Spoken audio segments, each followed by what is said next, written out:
Sir అసలు మీ సొంతూరు ఎక్కడ? మాది వచ్చేసి నాగర్కర్నూలు డిస్టిక్, అంటే ఉమ్మడి మహబూబ్నగర్ డిస్టిక్ జిల్లాలో నాగర్కర్నూలు న్యూ డిస్టిక్. తర్వాత కొల్లాపూర్, పెద్ద కొత్తపల్లి మండలం. అచ్చా, మీ విద్యాభ్యాసం అంతా కూడా అక్కడే? అక్కడే నాగర్కర్నూలులోనే. నాగర్కర్నూలు ప్రైవేట్ శ్రీ సరస్వతి విద్యానికేతన్ అని. అచ్చా, మీ విద్యాభ్యాసం అక్కడే. ఎక్కడ వరకు అక్కడ? ఇంటర్మీడియట్, డిగ్రీ కూడా? 10th అక్కడే, ఇంటర్ అక్కడే. ఓకే. తర్వాత EAMCET long term Sri Chaitanya college Narayanguda ఫ్లైఓవర్లో. నేను యాక్చువల్లీ అంటే డాక్టర్ కావాలనుకున్నా.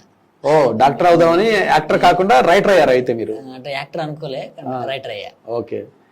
ఎట్లా అంటే మీ నాన్నగారు ఏం చేస్తూ ఉండేవాళ్ళు? నాన్నగారు అంటే వ్యవసాయమే, మధ్యతరగతి కుటుంబమే, ఓకే, పెద్ద కాదని కాదు. నేను 3rd క్లాస్లో ఉన్నప్పుడే మా డాడీ చనిపోయాడు.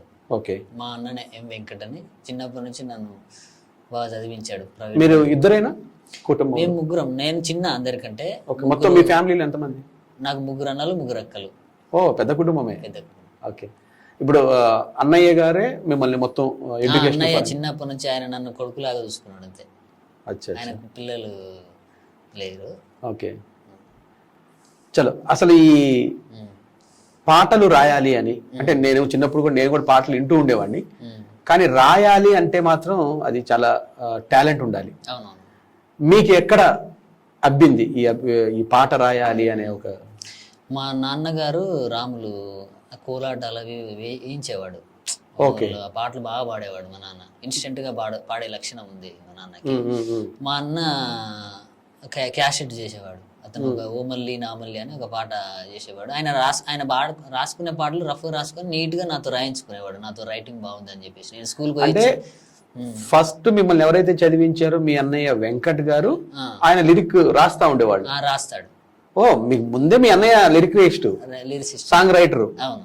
అచ్చా, ఆయన రైటింగ్ కంటే కూడా మీ రైటింగ్ బాగుంటుందని చెప్పి మీతో రాయించేవాడు. స్కూల్కి వచ్చిన తర్వాత ఆయన రాస్తుంటే పాటలు నేను ట్రై చేసేవాడిని. Okay, okay. ట్రై చేసి నేను ఒకసారి ఏదో రాసి చూపిస్తే ఆయన ఇప్పుడు అందరి అన్నల్లా కాకుండా ఏదో కాకుండా గొప్ప చెప్పుకునేది నా గురించి. మా తమ్ముడు ప్రైవేట్ స్కూల్లోనే చదివించేవాడు. ఆయన గవర్నమెంట్ స్కూల్ చదివినా సరే మిమ్మల్ని మాత్రం ప్రైవేట్ స్కూల్స్ లో చదివించాడు.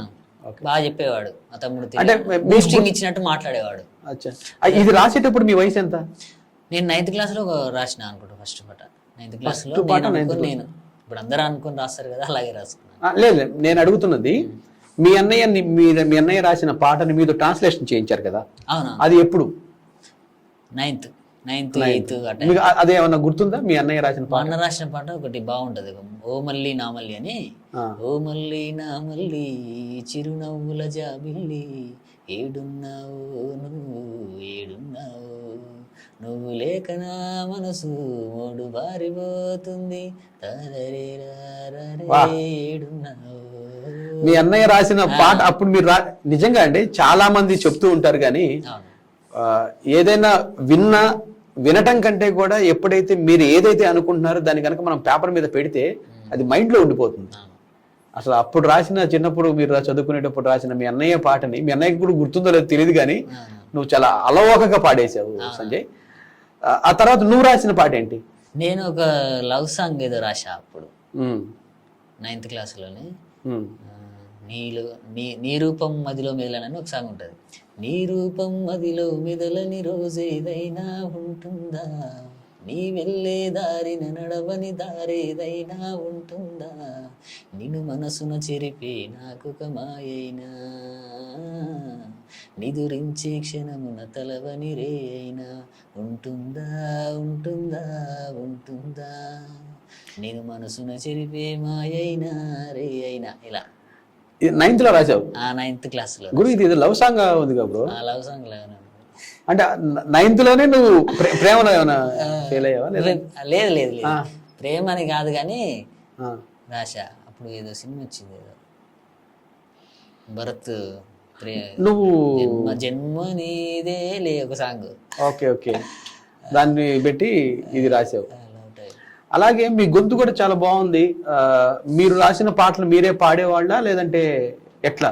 మీ స్కూల్ డేస్ లో పాడేవాడిని. ఇలా పిల్లలందరూ నువ్వే పాటలు 9th లో పాటలు రాస్తున్నాడంటే అమ్మాయిలు కానీ అబ్బాయిలు కానీ బాగా అట్రాక్ట్ అవుతారు. అలా నీకు ఎవరైనా అట్రాక్ట్ అయిన వాళ్ళు కానీ? అంటే కాలేజీలో కొంచెం బాగా మాట్లాడేవారు అమ్మాయిలు.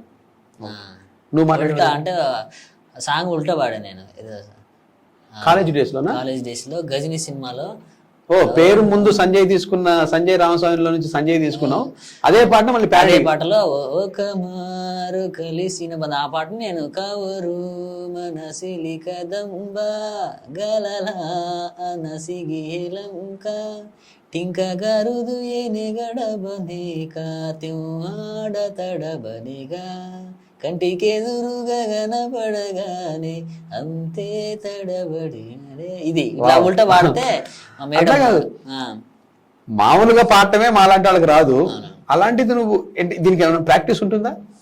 ఏం లేదు అంటే మా అది స్కూల్ అంటే పిల్లలు ఉల్టా మాట్లాడుకునేది, తిన్నావు అంటే కన్నా తిన్నావు వన్నతి అప్పట్లో అందరూ కొద్దిగా కా భాష గా భాష భాష అట్లా రివర్స్ లో అలా మాట్లాడేది. అంటే వాళ్ళు మాట్లాడే నేను పాట ఉల్టా పాడేది.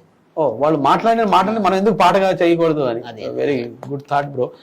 దీన్ని ఎప్పుడైనా కంటిన్యూ చేశారా మీరు ఎక్కడ? చేయలేదు, పాడేవాడిని అప్పుడప్పుడు. అంటే మీరు ఇదొక్క పాటే వచ్చా లేదంటే? లేదు, పాడతాను. ఓకే, ఇంకొక పాట ఏదన్నా అందులోనే ఎందరుడక ఏదిన్నావు ఎందరుడక ఏదిన్నావు నేటు చూని గురుతి దిన్నతు అనామైదంబా డాడు అనతు ఏదో ఉంటది. నాకు ఇష్టమైన పాట ఇది, హృదయం ఎక్కడ ఉన్నారు అని పాట. నిజంగా చాలా ఇదేదో కొత్త భాషలాగా ఉంది బ్రో. నువ్వు పాట కాలేజ్ చదువుతున్నప్పుడు అంతసేపు రివర్స్ రివర్స్ రివర్స్ అని ఈ టైప్ మాట్లాడు. అచ్చా అచ్చా, సరే ఇదంతా బానే ఉంది కాలేజ్ డేస్. తర్వాత ఏదో డాక్టర్ అవ్వాలనుకున్నాను అన్నావు, ఆ తర్వాత మళ్ళీ ఇటు రైటర్ అయ్యాను అంటున్నావు. ఈ డాక్టర్ కి రైటర్ కి మధ్యలో ఏం జరిగిన? నేను ఇంటర్మీడియట్ బైపీసీ అయిపోయిన తర్వాత నాకు మా పక్క విలేజ్ లో మా రిలేటివ్స్ లో దశరథ్ అనే ఒక అతను ఉండేవాడు. అతను బాగా కష్టపడి చదివి ఎంబీబీఎస్ చదివేవాడు. ఆయన గురించి మా ఊరి పక్కలో పక్క ఊరు దశరథ్. Okay okay. ఆయన గురించి గొప్పగా చెప్తుంటే నేను దాన్ని ఎందుకు బాగా అంటే అయితే డాక్టర్ గారు లేట్ అయినా సరే కష్టపడినా సరే టైం పోయినా సరే మనం పెద్ద స్థాయిలోనే ఇలానే ఉండాలని చెప్పేసి ఎంబీబీఎస్ అని అనుకునేది. ఇంటర్మీడియట్ అయిపోయినంతనే డిగ్రీ మా అన్న తీసుకొని ఏం చేసి అది వద్దని బలవంతం చేసుకొని నేను ఎంసెట్ లాంగ్ టర్మ్ ఇక్కడ శ్రీ చైతన్య కాలేజ్ నారాయణగూడ ఫ్లైఓవర్ అక్కడ మా అన్న చేర్పించి చేశాడు. నాకు ఆ సీట్ రాలేదు. తర్వాత B pharmacy Saint Mary's college ఇక్కడ డాక్టర్ కాకపోయినా కనీసం బి ఫార్మసీ అనుకున్నా. బి ఫార్మసీ కూడా థర్డ్ ఇయర్ మధ్యలో వదిలేసా, నాకు ఎందుకు ఇంట్రెస్ట్ లేకుండే. అంటే చదువు అంటే ఇష్టం లేదా లేదంటే? అంటే నేను అది తప్ప వేరేది ఏది ఊహించుకోలే. డాక్టర్ ఎంబీబీఎస్ అనేది ఆ వైట్ ఆఫ్రాన్ చూసినప్పుడల్లా నాకు ఇప్పటికి అనిపిస్తుంటది. మా జిఆర్ టీవీ నుంచి మీకు ఏమైనా ఒక కోటు ఒక స్టెథోస్కోప్ ఏమైనా ప్రెజెంట్ చేయమంటారా? అంటే ఫీల్ అన్న ఉంటుంది కదా, ఆ విషయం ముందే తెలిస్తే నేను అదే డ్రెస్ మీద కూర్చోబెట్టాను. కాలేజీలోనే ఆ స్టెథోస్కోప్ పట్టుకోవాలని మధ్యలో ఎప్పుడన్నా హాస్పిటల్కి పోయినా కూడా ఆ స్టెథోస్కోప్ పట్టుకోపోయేవాడిని నేను. ఇప్పుడు కూడా టచ్ చేయవు? అంత గట్టి సంకల్పం ఉండే. ఓకే, అది ఎందుకు కాలే. అసలు నీ ఎడ్యుకేషన్ ఏంటి ప్రెజెంట్? నేను డిగ్రీ చేసా, బిఎస్సి బిఎల్ఐఎస్సి లైబ్రరీని చేసా, ఎంఎల్ఐఎస్సి చేసి మధ్యలో వదిలేసా. పీజీ మధ్యలో లైబ్రరీని మాస్టర్ ఆఫ్ లైబ్రరీ.